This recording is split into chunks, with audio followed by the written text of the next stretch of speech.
ఏం ధైర్యం అంటే ఏం చూసుకొని ఈసారి 175 క్లీన్ స్విప్ అనే ఒక స్టేట్మెంట్ పాస్ చేస్తారని అనుకోవచ్చు? 175 మంది అసలు అభ్యర్థులు ఉన్నారా జగన్మోహన్ రెడ్డికి? ఇప్పుడు 25 పార్లమెంట్కి పోటీ చేయడానికి అభ్యర్థులు ఉన్నారా? తిరుపతిలో ఎక్కడో ఉన్నటువంటి వాడిని తీసుకొచ్చి ఈరోజు గుంటూరులో చెవిరెడ్డి భాస్కర్ రెడ్డిని పెట్టుకుంటా ఉంటే, ఎక్కడెక్కడో ఉన్నటువంటి వాళ్ళు తీసుకెళ్లి హైదరాబాద్లో డాక్టర్ ప్రాక్టీస్ చేసుకున్నటువంటి వాళ్ళని తీసుకెళ్లి ఎక్కడో పెడతా ఉంటే ఈరోజు తనకి అభ్యర్థులే లేరు. అసలు అంత ఎందుకండి? రేపు పులివెందులు గెలిచిరామనమానండి. పులివెందులు గెలవలేరు అంటారా? ఎలా గెలుస్తాడు? ఏ రకంగా గెలుస్తాడు? అంటే బాబాయిని మర్డర్ చేశాడని తెలిసి ప్రజలు ఓట్లేస్తారా? వివేకానంద రెడ్డి గారు అంటే పులివెందుల నియోజకవర్గంలో ఒక గౌరవభావం ఉన్నటువంటి వ్యక్తి, రాజకీయాల్లో కూడా గౌరవభావం ఉన్నటువంటి వ్యక్తి. మరి అటువంటి వ్యక్తిని గతసారి ఎన్నికల ముందైతే ఇది నారాసుర రక్త చరిత్ర సాక్షి పేపర్లోనూ సాక్షి ఛానల్లో రాయించుకొని ప్రజల్లో ఒక అపోహలు సృష్టించాడు. ఈరోజు వాస్తవాలు అందరికీ తెలిసాయి కదా. బాబాయిని మర్డర్ చేయించింది ఎవరు చేశారు, ఎందుకు కారణం చేశారు అనేది అన్ని వేళ్ళు ఈ రోజు తాడేపల్లి ప్యాలెస్ వైపే చూపిస్తున్నాయి కదా. కాబట్టి దానికి ఈరోజు సమాధానం చెప్పాలి. ఏదైనా ప్రజలు, అక్కడ ఉన్న వాళ్ళు కూడా ప్రజలే కదా, ఆ ప్రజలు కూడా మంచి వాళ్ళే కదా. అక్కడ పులివెందులో ఉన్న ప్రజలు కూడా మంచినే కదా కోరుకుంటారు, మంచినే కదా ఆలోచిస్తారు.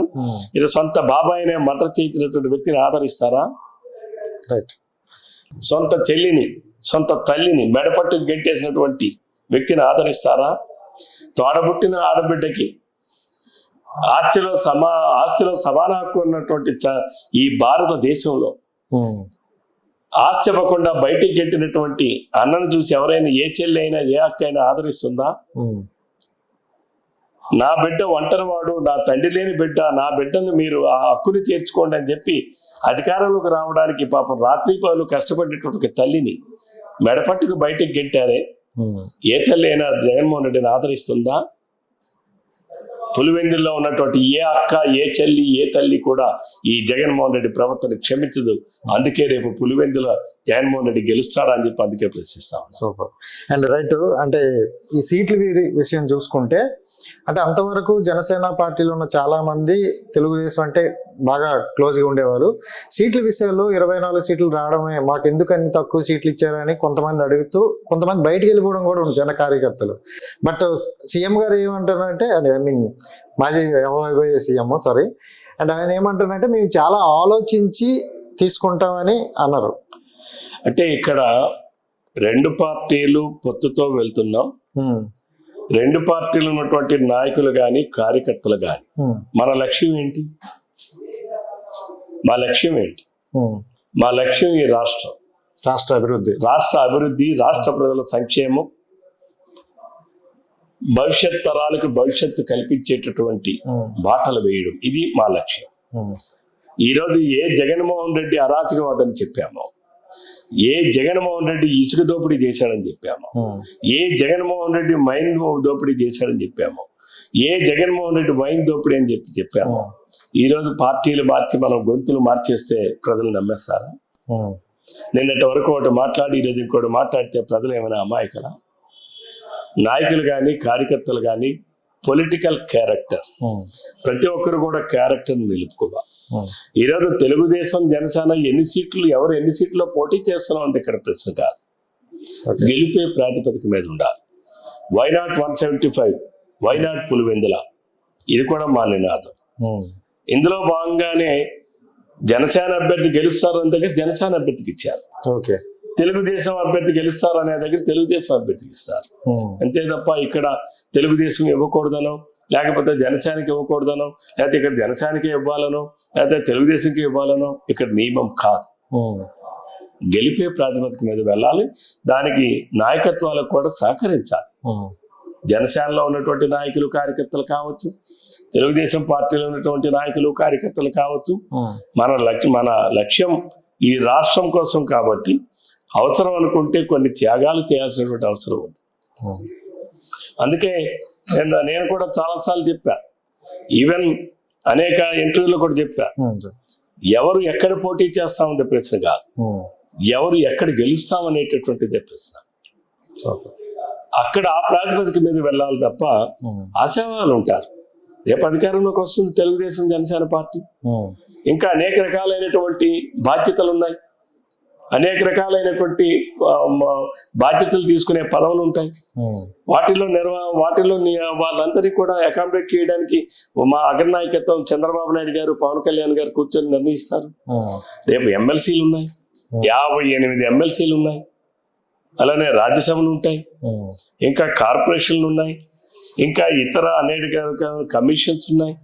కాబట్టి ప్రతి ఒక్కరిని కూడా, నాయకులను అందరినీ కూడా అకామిడేట్ చేయగలిగేటటువంటి పరిస్థితి ఈరోజు మనకుంది. కాబట్టి నాయకులు అందరం కూడా మేము విజ్ఞతతో ఆలోచించాలి. ప్రతి ఒక్కరూ కూడా, కార్యకర్తలు కూడా విజ్ఞతతో ఆలోచించాలి. ఎందుకనంటే మనం రాష్ట్రం కోసం పనిచేస్తున్నాం. పార్టీలు అనేటటువంటివి పార్టీల కోసం కాదు, ఈరోజు రాష్ట్రం కోసం పనిచేస్తున్నాం. కాబట్టి ఒక లక్ష్యంతో పనిచేస్తున్నాం. ఎంతో మంది తన తల్లిని కోల్పోయినటువంటి బిడ్డలు ఉన్నారు ఈ జగన్మోహన్ రెడ్డి అరాచకాలకి. ఎంతో మంది భర్తలు కోల్పోయినటువంటి భార్యలు ఉన్నారు, ఎంతో మంది పిల్లలు తల్లిదండ్రులు కోల్పోయిన పిల్లలు ఉన్నారు. వాళ్ళందరి పరిస్థితి ఏమిటి? ఈ రాష్ట్రంలో జగన్మోహన్ రెడ్డి ఇసుక దోపిడీ వల్ల రాష్ట్రం మొత్తం భూగర్భ జలాలు అడుగట్టిపోయాయి, 30 మీటర్ల లోతుకి వెళ్ళిపోయినాయి. ఆ రోజు చంద్రబాబు నాయుడు గారు నీరు చెట్టు పథకం ద్వారా ఈ రాష్ట్రంలో ఉన్నటువంటి భూగర్భ జలాలను పెంచి 17 మీటర్ల డెప్త్ ఉన్నటువంటి భూగర్భ జలాలను 7 మీటర్లకు తీసుకొచ్చాం. అదే ఈరోజు జగన్మోహన్ రెడ్డి ఇసుక దోపిడీ వల్ల నదుల్లో, వాగుల్లో, వంకల్లో యథేచ్ఛగా రోజుకి ప్రతి 542 ఇసుక రీచ్లు ఉంటే ప్రతి ఇసుక రీచ్ నుంచి కూడా 1000 నుంచి 2000 మెట్రిక్ టన్నులు ఇసుకని తరలించారని తెలుగుదేశం పార్టీ చెప్పడం లేదు. కేంద్ర ప్రభుత్వంతో విచారణకు నియమించినటువంటి ఒక కమిటీని చెప్పారు. ఈరోజు సుప్రీంకోర్టు కూడా నివేదికను సమర్పించారు. ఎన్జిటి కూడా ఈరోజు చెప్పింది, నేషనల్ గ్రీన్ ట్రిబ్యునల్ వాళ్ళు కూడా. అంటే లక్షల కోట్ల రూపాయలు విలువ చేసేటటువంటి ఇసుకని ఈ రాష్ట్రం నుంచి పూర్తిగా తరలించి జగన్మోహన్ రెడ్డి అమ్ముకున్నాడు. వీటి మీద మనం పోరాడాం. దళితులు ఊచకోత కోసం మీద పోరాడాం. దళితులకి సప్లాన్ నిధుల్ని పూర్తిగా వారికి చెందకుండా డైవర్ట్ చేసిన విధానం మీద పోరాడాం మనం. అలానే బీసీ సప్లాన్ని అమలు చేయకుండా బీసీల నిధులను 76,000 కోట్ల రూపాయల నిధుల్ని డైవర్ట్ చేసిన దాని మీద మనం పోరాడాం.